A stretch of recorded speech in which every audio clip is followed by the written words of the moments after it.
Oh crap, that's not a bluegill. It would hit the lightest, wimpiest rod I got out. Yeah, this is gonna be fun. Woo, look at him pull.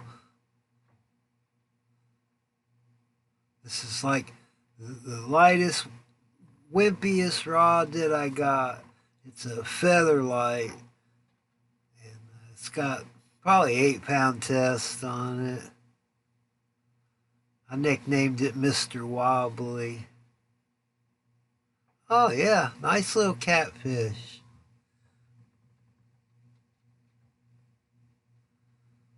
Always a big plus when you're bluegill fishing.